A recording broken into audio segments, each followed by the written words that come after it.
운을 불러오기 위해서 마음가짐과 행동을 변화시키려고 노력 중이다. 늘 움츠러들고 자신감 없던 나에게 밖으로 나오게 한 건 작은 시도들부터였다. 유튜브도 그 중에 하나이다. 그리고 이전에 정말 아무 소용없을 것 같던 일도 지금 하는 부업의 출발점이기도 했다. 이렇게 처음엔 형편없던 일도 나중에는 기회를 열어주기도 한다.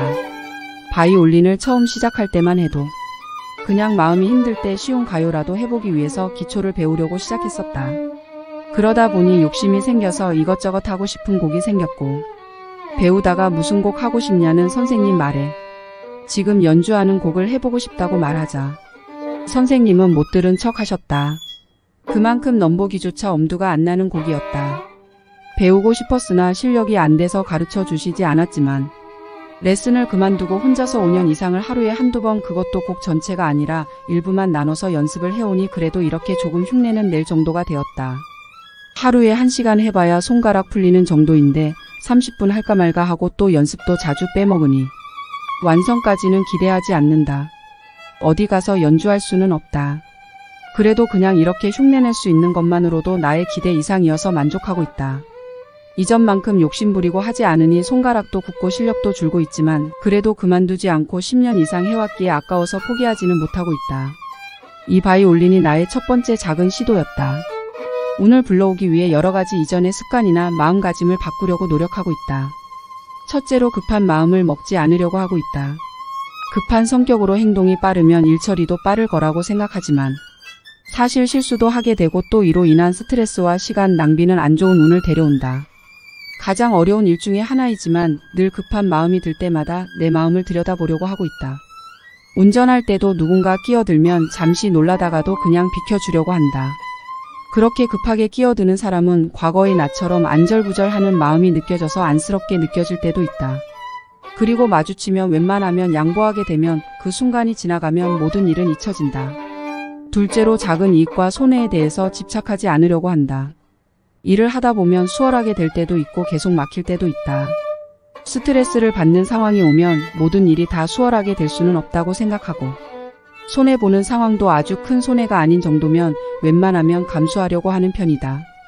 다만 상대가 나의 무지함을 이용해서 손해를 입히게 되는 상황은 끝까지 따져서 받아내는 편이다. 그래도 상대에게도 어느 정도는 양보하고 좋게 마무리하려고 하고 있다. 이전에는 조금이라도 손해보는 것을 싫어했다. 하지만 그 작은 손해에 계속 스트레스를 받고 쥐고 있으면 점점 더 안 좋은 일들만 몰고 온 적이 있었다. 그래서 손해도 어느 정도는 받아들이고 잊어버리게 되면 큰 손해로 이어지지 않고 작은 손해로 마무리되었다. 소나기가 지나가면 천연덕스럽게 언제 그랬냐는 듯 다시 맑은 하늘을 볼 수 있다. 그렇게 좋은 일에도 크게 좋아하지 않고 나쁜 일도 받아들이려는 마음을 가지다 보면 간장 동지만큼 작은 나의 그릇이 조금 커져 있음을 발견할 수가 있었다. 셋째로 오지랖을 떨지 않고 나 자신을 우선 챙긴다. 남의 일에 관심을 가진다는 것은 자신을 잘 채우지 못했기 때문이라고 하는 말을 들은 적이 있다. 나에게 직접적으로 도움이나 조언을 구하지 않는 이상 남의 일에 신경을 쓰지 않으려고 한다. 오히려 좋은 뜻으로 한 일이나 말이 안 좋을 때도 있었다. 사람은 자기가 아는 만큼 알아들을 수 있기에 내가 더 아는 것도 아니겠지만 안타까운 마음으로 조언을 한다고 해서 상대방이 그걸 나의 마음으로 이해할 거라는 건 착각이다. 살아온 환경과 생각의 배경이 다르니 당연히 같은 상황을 다르게 바라볼 수밖에 없다. 상대방이 보기에는 안타까워도 그건 본인이 직접 터득하지 않는 이상 알 수가 없는 상황이다. 불교인은 아니지만 법륜 스님 정도 되면 조언이나 충고를 하더라도 알아듣기 쉽게 설명하고 또 받아들이는 사람도 그걸 새겨 듣지만 아무것도 아닌 사람이 그런 말을 한다면 기분 나쁠 수도 있을 것이다. 넷째로 물건도 인간관계도 필요한 만큼만 유지하려고 한다. 물건에 대해서 미니멀리즘은 잘 안 되고 있다. 고양이가 있으면 특히 짐이 계속 늘어나게 된다. 옷은 사실 대외 활동을 많이 하지 않으니 편한 건 몇 벌이고 그것도 이전에 입던 옷을 버리고 난 후에 산다. 그래도 혹시 하는 마음으로 평소에는 안 입어도 못 버리는 옷들도 있지만 이사를 다니면서 옷을 많이 정리해서 지금은 보는 사람이 옷이 너무 적다고 할 정도이다. 그러나 빨래를 너무 오래 모아서 하지 않는 이상 나에게는 충분하다. 다섯째, 음식과 술을 절제한다. 음식을 많이 먹게 되면 에너지가 올라갈 것 같지만 사실 몸이 그 음식을 소화하기 위해서 에너지를 많이 써야 하기 때문에 실제 에너지가 많이 소모된다. 지친 몸으로는 정확하게 판단하기도 어렵고 집중하기도 어려워져서 매사 귀찮아지게 마련이다. 체력이 좋은 편이 아니었음에도 이전에는 대식가였고 육식파였다. 정신적인 허전함을 먹을 것으로 많이 채웠었다. 그래도 나이가 젊을 때에는 많이 활동하게 되어서 속이 불편할 정도로 먹어야지 안심이 되었다. 직장 생활할 때는 많이 먹어두지 않으면 갑자기 체력이 떨어지기 때문이었다. 그래서인지 강아지들에게도 원 없이 먹게 해주려고 간식도 많이 주다 보니 너무 살이 쪄서 나중에 건강상 문제가 생겼다. 내가 살을 빼고 난 후 방문한 동물병원에서 수의사 선생님이 본인은 날씬하면서 강아지는 왜 그렇게 찌웠냐는 말에 할 말을 잃었다. 강아지가 떠난 후 채식주의자가 될 생각은 아니지만 고기를 거의 안 먹는다. 누구를 만나서 외식을 해야 할 때 돈가스와 면을 시키게 되면 몇 점 먹는 정도이다. 그러나 평소에 안 먹다 보니 이전처럼 맛있게 먹게 되지는 않는다. 평소 먹는 만두도 끊었다가 다행히 야채 만두를 발견해서 다시 먹을 수 있게 되었다. 고기를 먹게 되면 고기의 영혼 에너지 때문에 사람의 성질이 격해진다고 하는데 그래서인지 심했던 감정 기복이 지금은 덜해진 것 같기도 하다. 6째, 유해한 정보를 차단한다. 보고 듣는 것이 반복되면 그건 무의식에 각인이 된다고 한다. 정보의 홍수 시대다. 유용한 정보를 찾기도 쉽지만 그만큼 섬뜩한 뉴스들도 너무 많이 보인다. 그래서 마음이 힘들어지는 뉴스들이나 영상은 보지 않으려고 한다. 경제 정보를 찾으려면 나라 망할 것처럼 심각한 뉴스들도 많이 보이고 그런 정보를 많이 머릿속에 넣으면 마음도 심란해진다. 그래도 경제 뉴스는 이제는 챙겨볼 수밖에 없다. 다만 한쪽의 의견에 너무 치우쳐서 지나치게 걱정하지 않으려고 한다. 경제위기 때에도 잘 사는 사람은 계속 잘 살지 않는가.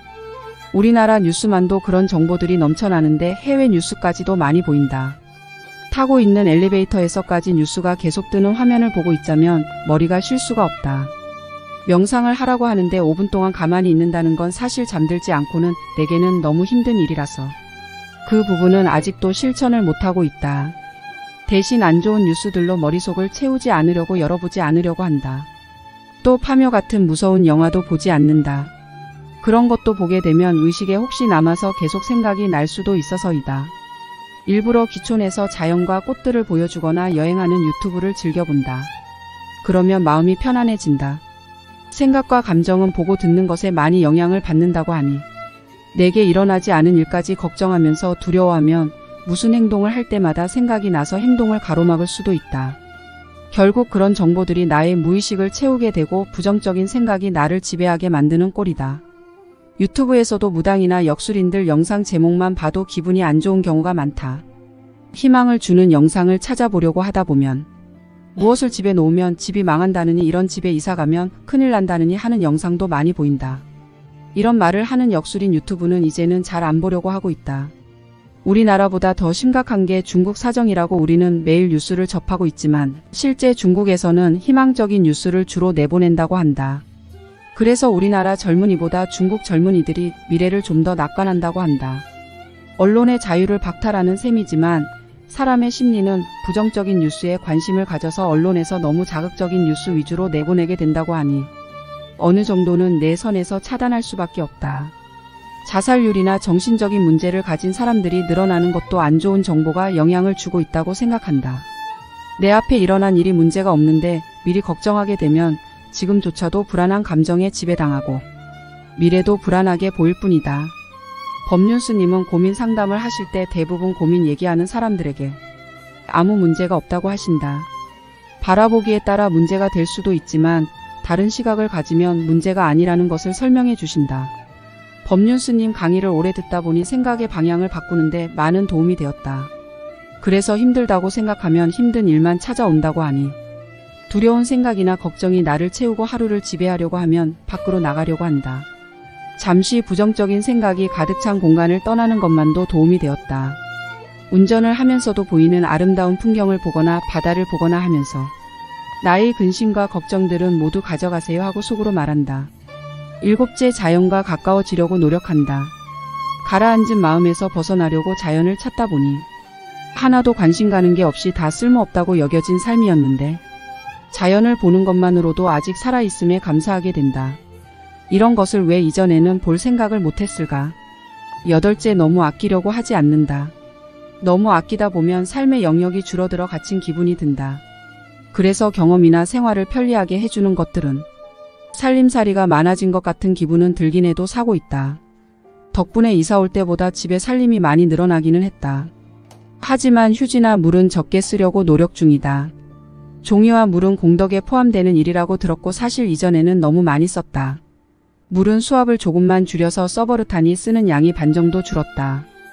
그 외에도 설거지를 쌓아두지 않으려 하고 샤워 후 화장실 물기를 꼭 제거해서 습기가 차지 않도록 하고 있다.